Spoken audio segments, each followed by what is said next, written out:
I now give the floor to His Excellency Wang, Special Representative of President Xi Jinping, member of the Political Bureau of the CPC Central Committee, and Minister for Foreign Affairs of China.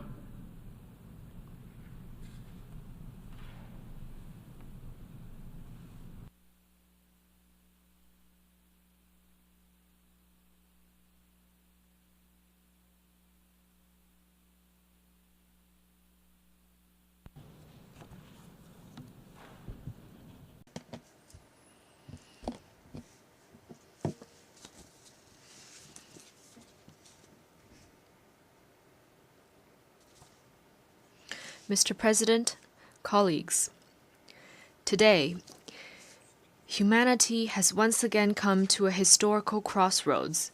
We are facing a changing and turbulent world. Challenges of insecurity, imbalanced development, and ineffective governance are increasingly prominent. Hotspot conflicts, major country confrontation, and geopolitical tensions keep emerging. The future of this planet is becoming a cause for growing concern. Meanwhile, we are also embracing a world full of hope. Multipolarity and globalization have become the unstoppable trend of our times. The aspirations of the Global South nations for modernization has never been stronger. Our stride toward modernization has never been more steadfast. This institution, the United Nations, embodies the aspirations of people across the world for lasting peace and common prosperity, and bears witness to the glorious journey of the international community coming together in pursuit of progress. President Xi Jinping stressed on multiple occasions that the role of the UN should be strengthened, not weakened. Amid global transformation not seen in a century, what China calls for is to follow the trend of the times, keep to the direction of human progress, and make the right choices of history. What China proposes is to uphold peaceful coexistence and put in place a security architecture that ensures enduring stability, uphold openness and inclusiveness, and foster a development paradigm that promotes shared prosperity, uphold harmony without uniformity, and adopt an approach to civilizations that promotes exchange and mutual learning, and adopt fairness and justice and develop a governance structure that pulls strengths for shared benefit. In today's world, the security of all countries is tied together. In face of various kinds of global challenges and risks, no one can stay immune or enjoy security alone. Countries need to be guided by a vision of common, comprehensive, cooperative, and sustainable security. We should respect each other's sovereignty and territorial integrity, take the legitimate security concerns of others seriously, and resolve disputes and differences through dialogue and consultation. We should actively explore a path for major countries to coexist in peace and work for a new type of international relations characterized by mutual respect, fairness, justice, and win-win cooperation. In today's world, the development of all countries is deeply integrated. If the rich get richer, while the poor remain poor, then everyone is born equal would become an empty slogan, and fairness and justice would be even more elusive. Achieving modernization is a legitimate right of the people of all countries, not a prerogative of a few. We should be committed to advancing global modernization and ensure that no one and no country is left behind on the journey toward modernization. We should advocate a universally beneficial and inclusive economic globalization, unequivocally oppose unilateralism and protectionism, and help developing countries leap over the development divide to maintain the vitality of global economic growth. In today's world, each civilization has its own strengths. President Xi Jinping pointed out that there is no such thing as a superior or inferior civilization, and civilizations are different only in identity and location. We should respect the diversity of civilizations and strive to replace estrangement and clash of civilizations with exchanges and mutual learning. We should advocate humanity's common values, namely peace, development, equity, justice, democracy, and freedom. Refrain from conducting values-oriented diplomacy and oppose ideology-based confrontation. We should respect each other as equals and help each other succeed with an inclusive mind. In today's world, countries should all enjoy sovereign equality. As a large number of global South nations are growing with a strong momentum, gone are the days when one or two major powers call the shots on everything. We should advocate an equal and orderly multipolar world and see that all countries, regardless of their size, have their own place and role in the multipolar system. We should practice true multilateralism, oppose hegemonism and power politics, and make international relations more democratic. We should follow the principle of extensive consultation and joint contribution for shared benefits and make global governance more just and equitable. Mr. President, peace is the most precious thing in our world today. You may wonder if there is a path leading to peace. In fact, peace is the path. Without peace, development will not sustain. Without peace, cooperation cannot happen. For the sake of peace, a single ray of hope is reason enough not to give up. The slightest chance deserves 100-fold effort. An end to the Ukraine crisis remains elusive. The top priority is to commit to no expansion of the battlefield, no escalation of fighting, and no provocation by any party, and push for de-escalation of the situation as soon as possible. China is committed to playing a constructive role, engaging in shuttle mediation and promoting talks for peace, not throwing oil on the fire or exploiting the situation for selfish gains. At this session of the General Assembly, China, Brazil, and other countries in the Global South have jointly launched the Group of Friends for Peace. Its very purpose is to uphold the purposes and principles of the UN Charter, build consensus for a political settlement of the crisis, and contribute to a prospect of peace. The question of Palestine is the biggest wound to human conscience. As we speak, the conflict in Gaza is still going on, causing more casualties with each passing day.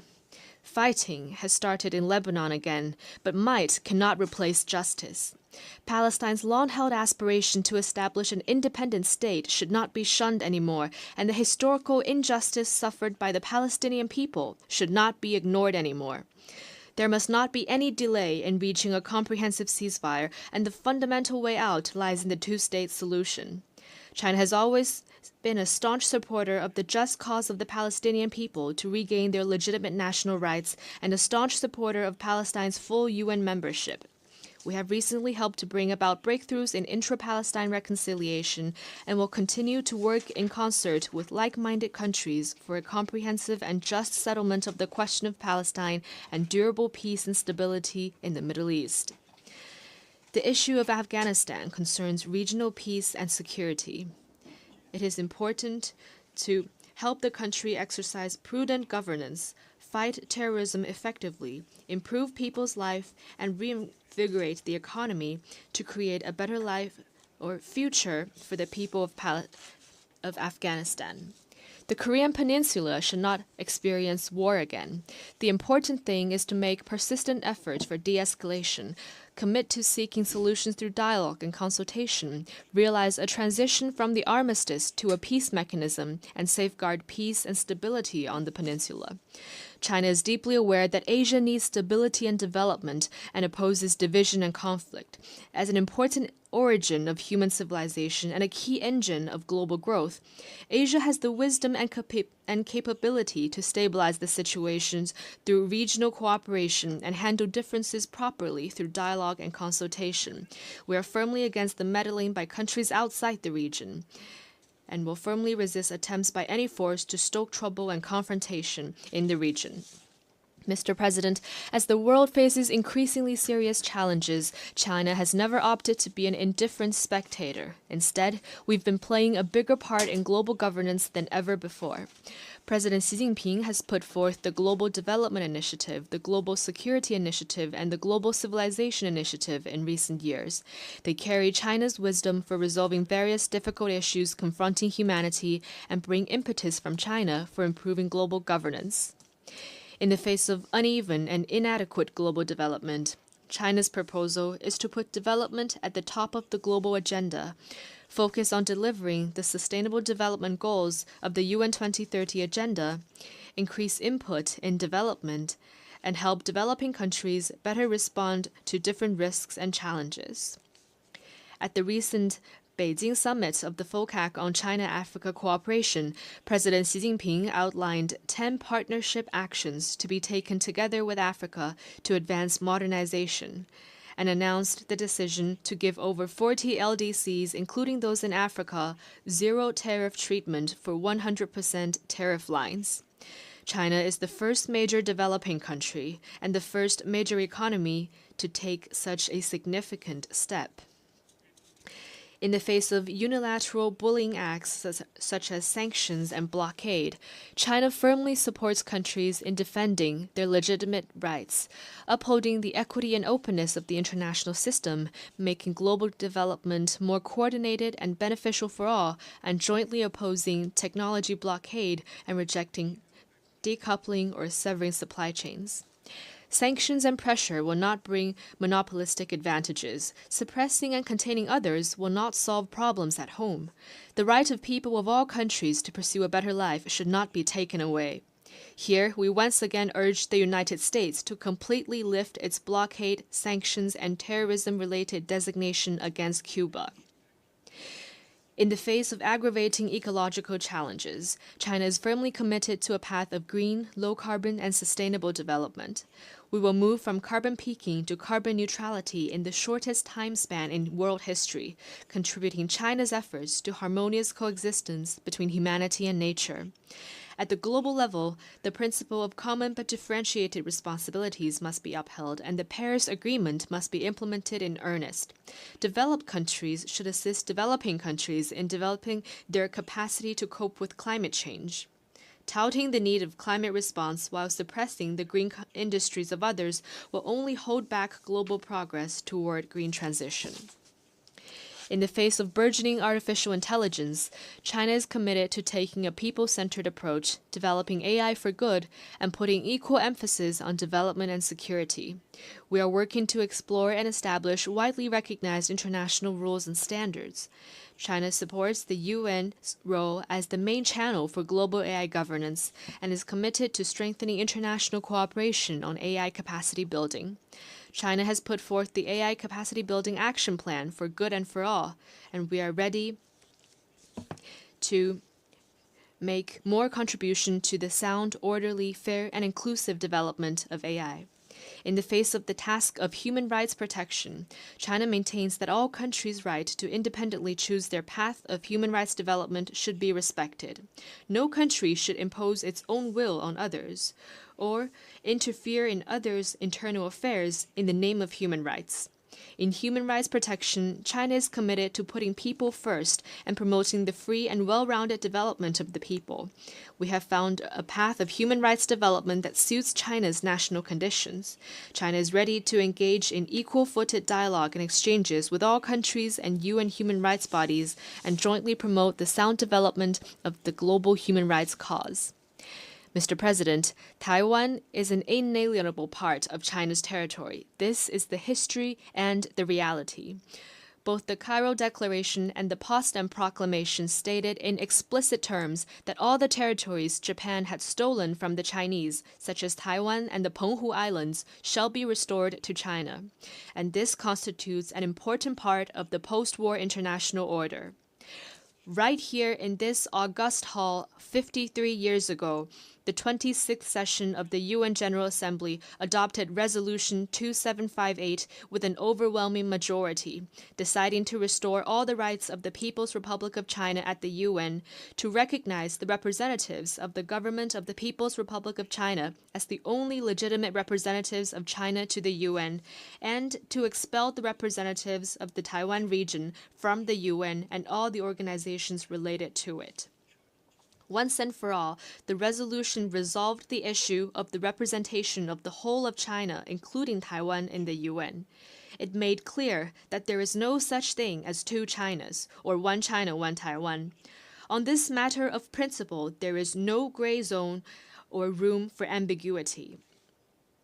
The complete reunification of China will be achieved. Taiwan will eventually return to the embrace of the motherland. This is the overwhelming trend of history that no one and no force can stop. Mr. President, in a few days' time, the People's Republic of China will celebrate the 75th anniversary of its founding. Over the past 75 years, no matter how the world changes, China's dedication has not changed. It is dedicated to pursuing happiness for the Chinese people and the rejuvenation of the Chinese nation.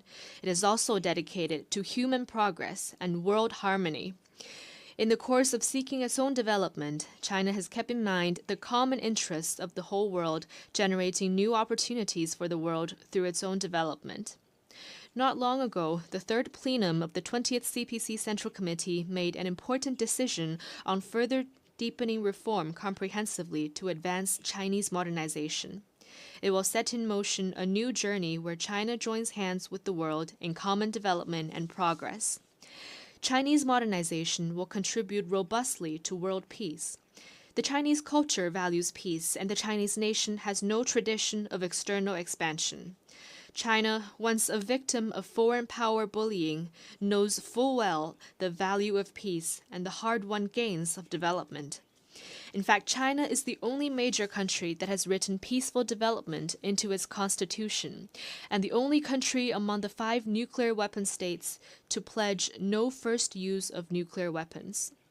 We're actively exploring and putting into practice the Chinese way of addressing hotspot issues, boosting the prospects for resolving the security dilemma and improving security governance, and paving the ground for conflict settlement and peace building. Every step in China's development is an increase in the force for peace. Chinese modernization will contribute robustly to common development for all. China does not only care about its own development, we are ready to develop hand-in-hand with all countries. By further expanding high-standard opening up, China is aligning proactively with high-standard international economic and trade rules to foster a market-oriented, law-based, and world-class business environment. China has realized full mutual visa exemption with many countries and is expanding its unilateral visa waiver program to facilitate two-way personnel flows. China is vigorously promoting high-quality Belt and Road cooperation, a concrete step to support the 2030 Agenda for Sustainable Development. China will also speed up the implementation of the 8 measures in support of Global South cooperation and the series of initiatives supporting Africa's peace and development, in order to help countries in the Global South stride toward modernization. Chinese modernization will contribute robustly to improving global governance.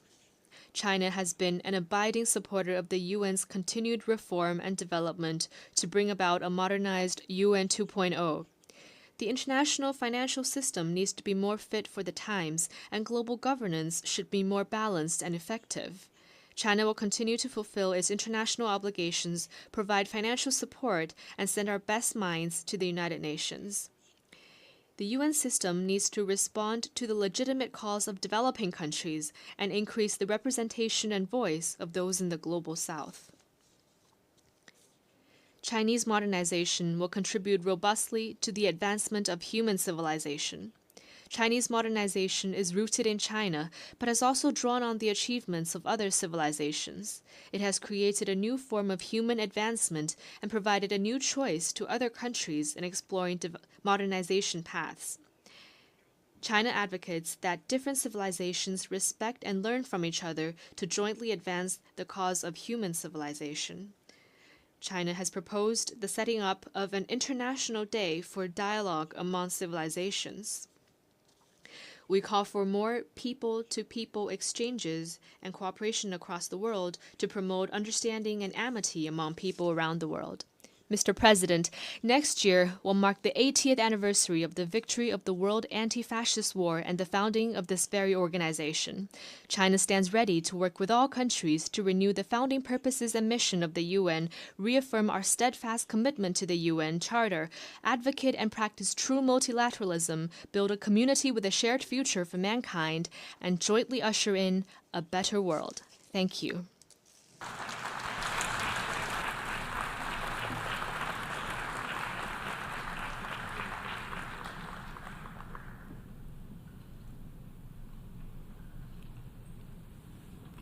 I thank the Special Representative of President Xi Jinping, member of the Political Bureau of the CPC Central Committee, and Minister for Foreign Affairs of China,